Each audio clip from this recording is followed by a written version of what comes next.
Mandek. Nah, mandek ini bae.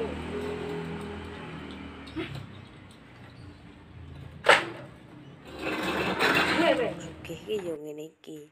Omah weh delei tanjakan. Ben nek ana maling ben kepleset. Hai, berjumpa lagi dengan YouTube channel DTBFC Indonesia. Kali ini saya Marjuki akan silaturahmi lebaran ke rumah salah satu DTBFC. Dia adalah admin DTBFC Indonesia ke rumah Pak Tuparno Panjaitan.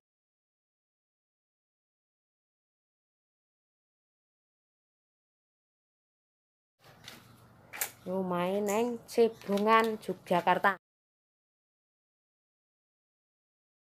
Waalaikumsalam. Assalamualaikum Pak Tuparno. Niki kula mriki ajeng silaturahmi kalian ajeng sungkem kalian jenengan ngaweti sakniki niku nembe hari raya. Ya, monggo. Nggih. Kula nuwun. Monggo. Niki kula kalih tim DTBFC Indonesia YouTube channel ajeng silaturahmi teng daleme Pak Tuparno.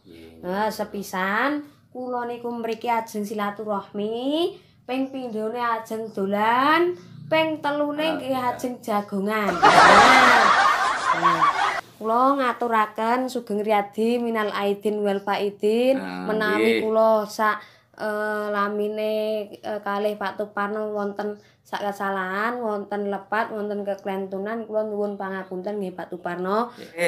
Padha-padha. Muga-muga ing dina riyaya iki kabeh dadi apura ngapuranan minal aidin wal faidin, muga-muga tansah pinaringan kasarasan, kesehatan, umur panjang. Amin. Amin. Nggih, Pak. Kok sik lungguh-lungguh sik kena tak goleke. Nggih, Pak. Nggih. Jan, iki sasi Sawal. Wayahe don ning gone dulure. Do silaturahmi. Iki aku nang gone Pak Tuparno. Apa biasane to nek bodho ngene iki meja iki kebak panganan, bak sirup kebak sak neka warna panganan. Bak sirup kebak sak neka warna panganan. Ayo, iki bodho taun 2021 iki tim DTBFC Indonesia silaturahmi ning gone Pak Tuparno. Nggih. Dirapi nang peneke wae. Nggih. Unjukane lho, Mar. Nggih. Iki gek sing kuwi nek roti-roti kuwi ana roti. Niki rasane napa, Pak?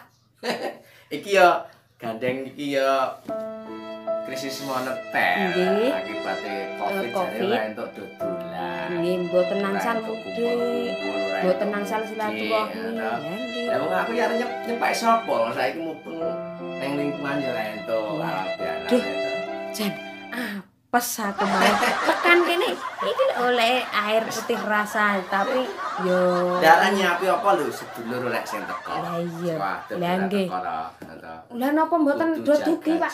Ora ning sing teko, ora entuk mudik sing ning Jakarta ora entuk rene. Apa meneh sing luar kota. Walah, lah nggih Pak. Lah terus nek nyediake sirup akeh mengko ajeng ti. Lah sekarang ngombe sapa? Iki wis diombe apa enake lha iki ya arep blanja ya kepiye sing arep blanja kahanane kaya ngene. Nggih Pak, pokoke sak wontene mawon mugi-mugi sedaya niku sami sehat nggih mawon Pak. Nggih. Lah piye kahanane kanca-kanca piye liyane apa ya dulur-dulurmu rek sik mudik kok? Nggih, sami mawon Pak, ngenten iki mboten enten sik mudik. Wong nggih ajeng mudik men mboten gadah sangu. Pak Tuparno napa nggih mboten teng Lampung? Lah mudik ya ora entuk, lah sing arep tinggu sangu apa kanane kaya ngene ya. Teng Gunung Kidul nggih mboten? Ya wis piye meneh kahanan ya, Mas. Nggih. Kahanan. Arep piye arep nyiapi apa ya saeneke wong sedulur sing teko. Nggih. Ah to kanca-kanca ya ora mungkin halal bihalal do teko. Nggih. Niki ora kumpul-kumpul. Niki jan sikne kat namung kula. Adoh-adoh ke Gunung Kidul terus mriki mudhun niku nggih keperluan kula niku nggih ajeng silaturahmi, halal bihalal, napungke seduluran nggih. Niki kula perwakilan saking sedaya dulur-dulur DTBFC ngaturaken sugeng ngriyadi minal aidin wal faidin. Nuwun pangapunten menawi wonten sedaya lepat. Muga-muga ya kabeh ngodinonga ngapura-ngapuranan muga-muga Idul Fitri 1440 Hijriah iki tansah pinaringan karahayon. Pokoke aidin wal faidin mohon maaf lahir batin buat sedulur-sedulur DTBFC kabeh. Nggih, Pak. Ning ya tetep jaga jarak. Tetep jaga jarak, jaga jarake pun 1,5 niki. 1,5 meter. 2 meter. Wis kene disambi. Nggih, Pak. Tunjukane, Mas. Nggih. Saeneke. Nggih. Sugane saeneke. Wong Covid kok. Jan kek toples wis sing enek isine gur siji, Kek. Lah sing arep mangan sapa? Nyepai oke-oke arek sing mangan sapa? Ayo, wis pokoke saeneke pokoke. Marang. Masker mungkin piye lah copot. Weh, nggih Pak lali Pak kula. Saking tuwene niku nek ngumpul niku tikan ngangge masker. Lah nggih Pak. Kula supaya mriko dadi mangan dicopot sike ra apa-apa. Walah nggih. Jan. Jos. Keti unjuk-unjuk ana.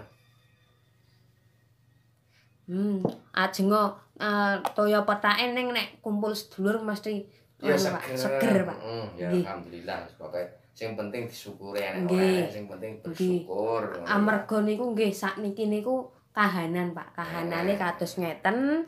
Covid sik nyerang Indonesia niki sampun kirang langkung setunggal tahun. Setunggal tahun luwih. Iki muga-muga kendang normal meneh kahanane ngono lho. Nggih, amin.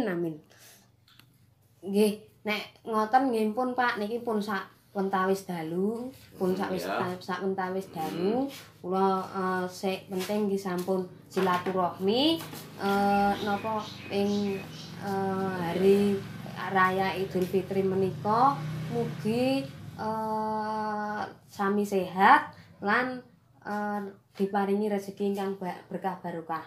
Kula nggih ajeng pamit wangsul teng ngene kakang kula sampune menika nggih kula wangsul teng Gunung Kidul malih. Ya wis matur nuwun silaturahmine, muga-muga ngodinonga tansah pinaringan kesehatan, umur panjang ing sambi kula pokoke muga-muga Covid iki ndang ilang. Awake dhewe perekonomiane wong cilik muga-muga ndang normal meneh.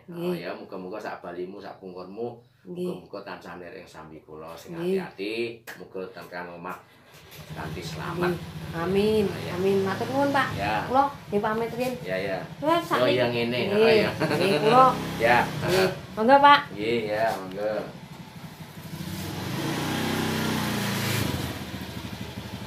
Foto riyen Pak. Foto riyen Pak. Kula lali dereng foto. Lah nggih. 1 2 Sampun. Nggih pun Pak. Ya, monggo.